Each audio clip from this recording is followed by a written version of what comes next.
At 64, I believed that the ledger of my heart was closed, signed, and filed away in a cabinet I no longer had the key to. I thought I knew what the rest of my life looked like. It was a straight, predictable line. It was the immaculate hardwood floors of my paid-off house in Baldwin Hills. It was the respectful nods I received at the grocery store from former students who were now parents themselves. It was the Sunday dinners with my son, Marcus, where we discussed his law practice and my investments. I had raised a child alone after my husband passed. I had steered a failing high school into a beacon of excellence as its principal for 20 years. I had done the work. I had carried the heavy things. And now I believed my reward was peace. But peace, I was beginning to realize, often felt a lot like invisibility. It wasn't that I was unhappy, it was that I was finished. I was a completed project. I was a monument to resilience, and monuments do not date. Monuments do not feel a flutter in their stomach when a man walks into a room. Monuments stand still and let the weather pass over them. Then Mr. Min moved into the neighborhood and disrupted the architecture of my silence. If you've ever believed it was too late for you, if you've ever looked in the mirror and decided that romance was a word belonging to a language you no longer spoke, then you need to understand that I was you. I was exactly you. Until the Tuesday afternoon, it rained. It started at the Neighborhood Preservation Committee meeting. I was the chairwoman, naturally. I liked order. I liked Robert's Rules of Order. I liked knowing when the meeting started and exactly when it would end. Mr. Minjun, as he had asked us to call him, though I stubbornly stuck to the formal surname, sat 3 seats away. He was a widower, a retired structural engineer from Seoul who had lived in Los Angeles for 30 years. He was quiet. The kind of quiet that wasn't empty, but full. The kind of quiet that made you wonder what he was thinking, and then worry that he was thinking about you. He had silver hair, neatly parted, and he wore cardigans that seemed too stylish for a committee meeting about potholes and zoning permits. He didn't speak much, but when he did, the room leaned in. The rain was coming down in sheets when the meeting adjourned.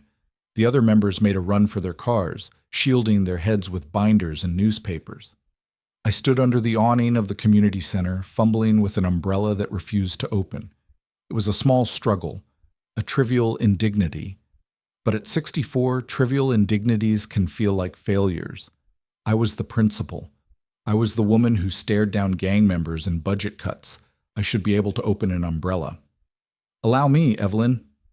His voice was low, textured by a lifetime of cigarettes he no longer smoked and a language he still dreamed in. I looked up. Mr. Min was standing there. He held a large, sturdy, black umbrella over his head. It wasn't one of those cheap drugstore things that flip inside out in a gust. It was architectural, solid. "I have it," I said, my voice sharper than I intended. "It's just a stuck latch." "The latch is rusted," he said simply. He didn't move away. He stepped closer, extending his umbrella so that it covered both of us. The sound of the rain changed instantly, moving from a chaotic battering to a rhythmic drumming on the taut fabric above us. We were standing too close. That was my first thought. In my world, in my generation, a man and a woman who were not married did not stand this close unless they were dancing, and I hadn't danced in 15 years. "My car's just there," I said, pointing. "I will walk you," he said. It wasn't a question. We walked to my sedan in silence. The rain created a curtain around us, isolating us from the rest of the parking lot. I was hyper-aware of him. I was aware of the scent of him, soap, old paper, and something crisp like pine. I was aware of his stride, shortened to match mine. When we reached my car, I unlocked the door and turned to thank him, expecting the usual pleasantries. The thank you, goodbye, see you next month routine. But he didn't step back. He stood there, holding the umbrella, looking at me with dark, discerning eyes behind rimless glasses. "You are always in charge, Evelyn," he said. I blinked, taken aback. "Excuse me?" "You are always in charge," he repeated.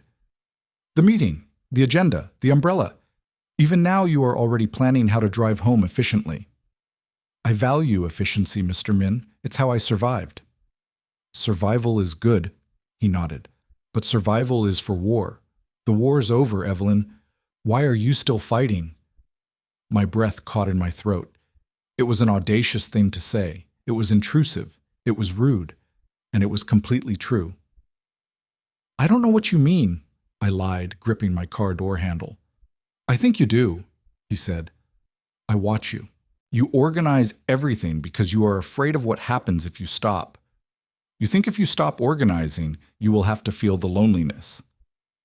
I felt a flush of heat rise up my neck, hot and prickly. Mr. Min, that is highly inappropriate. Perhaps, he said. He reached into his pocket and pulled out a small, folded piece of paper. I found a bakery in Koreatown that makes a chestnut pastry I think you would like. It is not too sweet.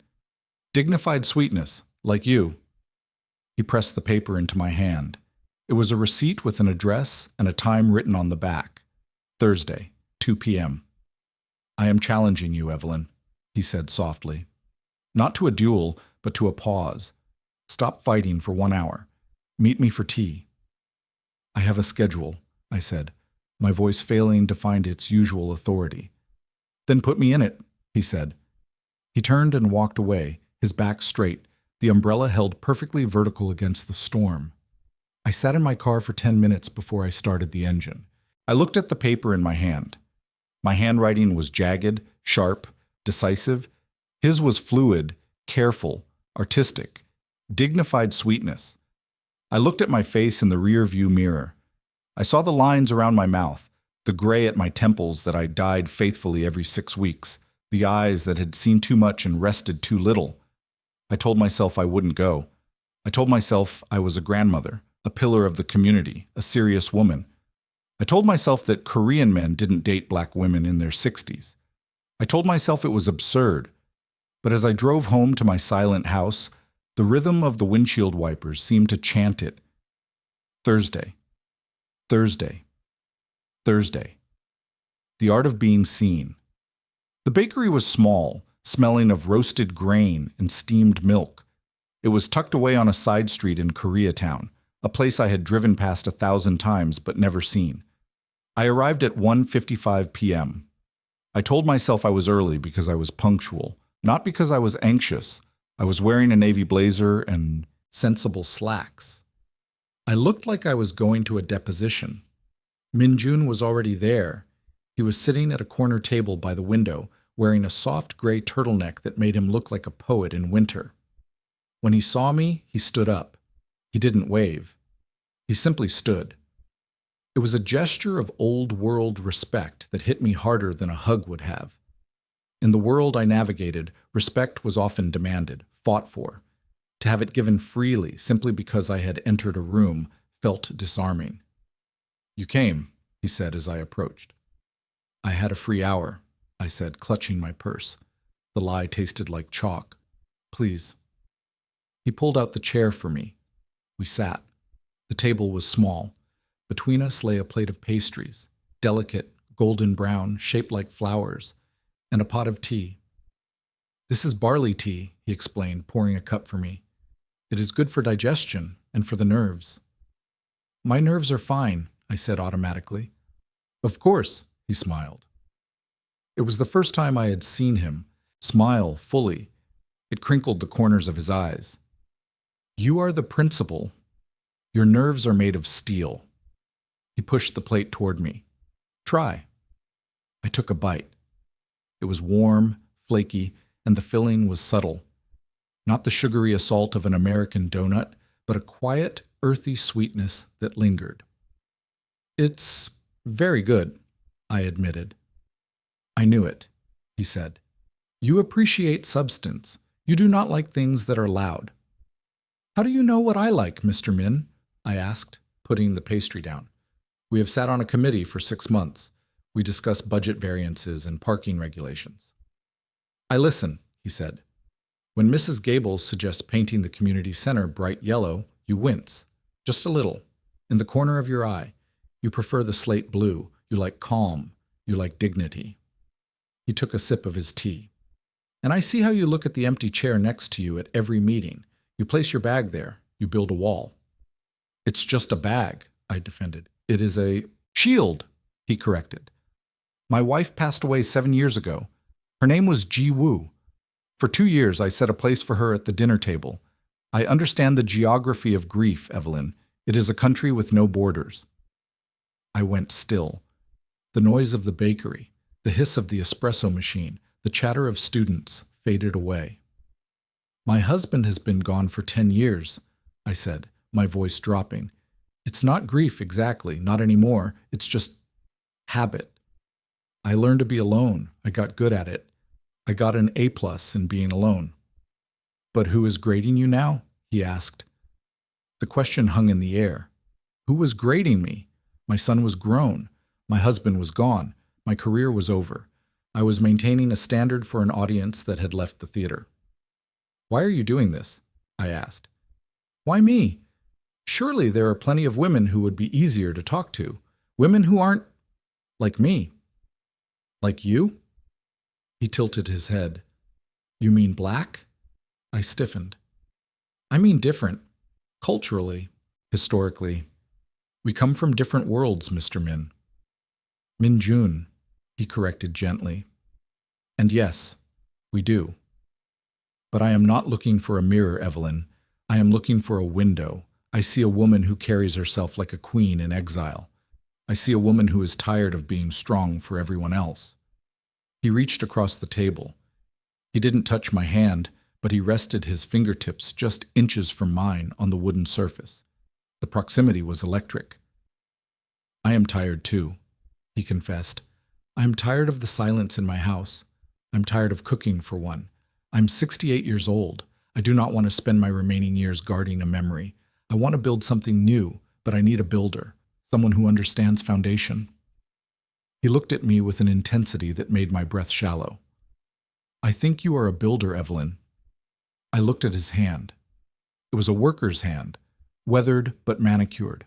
A hand that had drawn blueprints, calculated loads, ensured that structures don't know how to be soft. Then don't be soft, he said.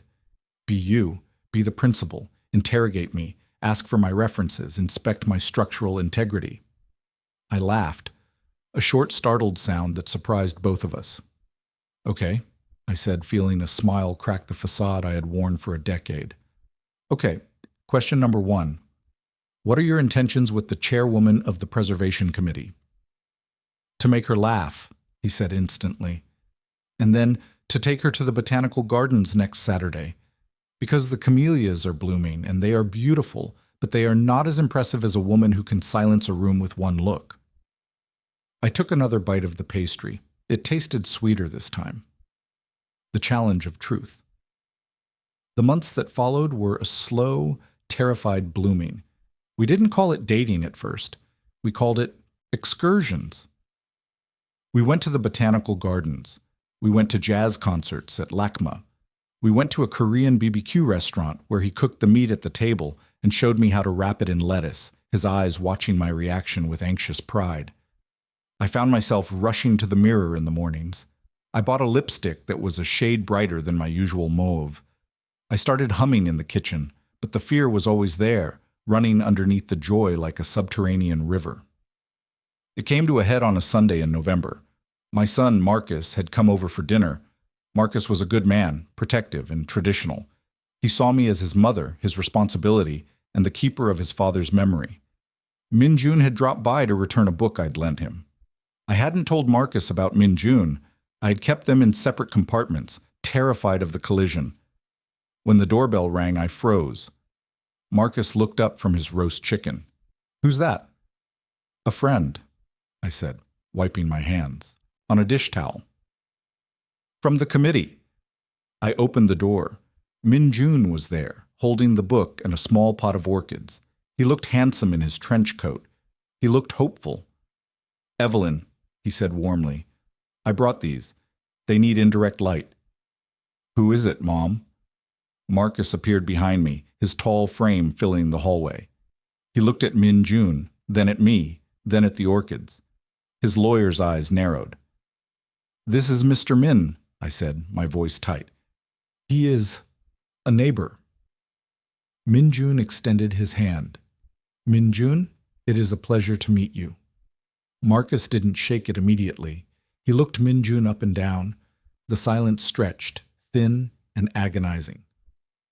"Mr. Min," Marcus said finally, taking the hand briefly, "you're the one Mom mentioned? The one on the board?" "Yes," Minjun said. He sensed the tension. He sensed the territorialism of a son guarding his mother. "I just wanted to return the book. I should go." "No," Marcus said, his voice smooth but cold. "Why don't you—" "Come in. Mom rarely has, visitors." The next hour was a trial. We sat in the living room. Marcus interrogated Minjun under the guise of polite conversation. He asked about his background, his finances, his family, his intentions. "So, you're retired," Marcus said. "What do you do with your time, besides gardening?" "I read," Minjun said, his posture relaxed but his eyes alert.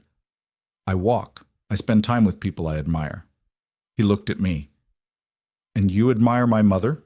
Marcus asked. "Very much." "My father," Marcus said, leaning forward, "was a great man, a community leader. He left big shoes to fill." "Marcus," I warned. "I am not trying to fill his shoes," Minjun said calmly. "I have my own shoes. They are size 9, and they have walked a different path. I do not wish to replace your father. I wish to walk beside your mother. She has walked alone for a long time." "She has family," Marcus snapped. "She's not alone." "Marcus!" I stood up. The authority of the principal returned, filling the room. "That is enough." Marcus looked at me, shocked. I never raised my voice at him. "Mr. Min is my guest," I said, trembling slightly. "And you're being rude." "I'm looking out for you," Marcus said, standing up to match me. "Mom, look at this. Look at him. You think this works? You think people won't talk? A Korean man and a black woman in Baldwin Hills? At your age? He's probably just looking for a nurse or a cook." The air left the room. It was the brutal, ugly thing I had feared whispering in my own mind, now spoken aloud by my own son. I looked at Minjun. I expected him to be angry. I expected him to leave. Instead, he stood up slowly. He adjusted his glasses. He looked at Marcus with a profound, terrifying sadness. "I can cook for myself," Minjun said softly. "I can wash my own clothes. I have a housekeeper who comes twice a week. I do not need a nurse. My health is excellent." He turned to me. "I need a witness," he said to me, ignoring. "Marcus. I need someone who sees the world with the same gravity I do. I thought that was you, Evelyn." He walked to the door. "But perhaps your son is right. Perhaps you are not ready to be seen. You are still hiding behind the memory of a ghost." The door clicked shut. Marcus looked at me, vindicated. "See? Mom, I'm just trying to protect you from getting hurt." I looked at my son. I saw the fear in his eyes. The fear that if I loved someone else, I would lose the part of me that belonged to his father, and by extension, to him. But then I looked at the orchids sitting on the hall table. Indirect light. They needed care. They needed intention. "You are not protecting me," I said, my voice low and rhythmic. "You are burying me." "Mom?" "I am not a shrine, Marcus. I am a woman. I am 64 years old, and I am still alive." I grabbed my car keys from the hook. "Where are you going?" "To fix a mistake," I said. "Lock the door when you leave." The chosen season I drove to his house. It was 3 blocks away. It was raining again, a light, misty drizzle that made the streetlights halo. I didn't have an umbrella this time. I didn't care. I walked up his driveway. His house was modern, clean lines, plenty of glass. I could see him inside. He was sitting in a leather chair, a book in his lap, but he wasn't reading. He was staring at the dark window. I rang the bell. He opened it. He had taken off his tie. He looked older than he had an hour ago. "Evelyn," he said. "You challenged me," I said, standing on his porch, the mist clinging to my hair. "You challenged me to stop fighting. You challenged me to be seen." "I did," He nodded. I'm terrified, I confessed. I'm terrified of what people will say. I'm terrified of looking foolish. I'm terrified that I have forgotten how to love a man. That is a good list, he said. Is there more? Yes. I'm terrified that if I let you in, I will have something to lose again, and I don't know if I can survive another loss. Minjun stepped out onto the porch. The damp air swirled around us. Evelyn, he said, we are in the autumn of our lives, maybe the early winter. We do not buy green bananas. We know that time is not infinite. That is why the love is sweeter, because it is chosen, because it is urgent. He took my hands. His were warm. I cannot promise I will not die, he said. I cannot promise you will not be hurt, but I can promise that until that happens, you will not be invisible. I will see you. Every day. I looked at him. I saw the man, not the category. I saw the dignity, the patience, the stubborn hope. My son was wrong, I said. I don't need a protector. I need a partner. I am applying for the position. He smiled, that crinkling smile returning. The interview process is rigorous, I warned, tears finally spilling over. I have excellent references, he whispered, pulling me into his arms. He smelled of rain and old books and safety. For the first time in 10 years, I let my shoulders drop. I let the principal fade away, and I let Evelyn breathe. 6 months later, we attended the spring gala for the school district. I wore a gold dress that shimmied when I walked. Minjun wore a tuxedo that fit him perfectly. We walked in together, arm in arm. I saw the heads turn. I saw the whispers. I saw the confusion on some faces and the delight on others. I saw Marcus across the room, holding a glass of champagne. He stiffened for a moment, then he looked at me. He saw the light in my face. He saw the way Minjun held my arm, not possessively, but treasuringly. Marcus gave a small, resigned nod. A peace treaty. Minjun leaned in close to my ear. Everyone is looking at you, he whispered. Let them look, I said, squeezing his arm. Let them see what a second bloom looks like. Second bloom, he mused. I like that. I do too, I said. The music started, a slow jazz number, the kind with a heavy bass line that vibrates in your chest. Do you dance, Madam Chairwoman? Minjun asked. I haven't danced in 15 years, I said. Then we have some catching up to do. He led me to the floor, and right there, in front of the school board, the parents, and the ghosts of who I used to be, I closed my eyes and let him lead. I wasn't the principal. I wasn't the widow. I was Evelyn, and I was dancing.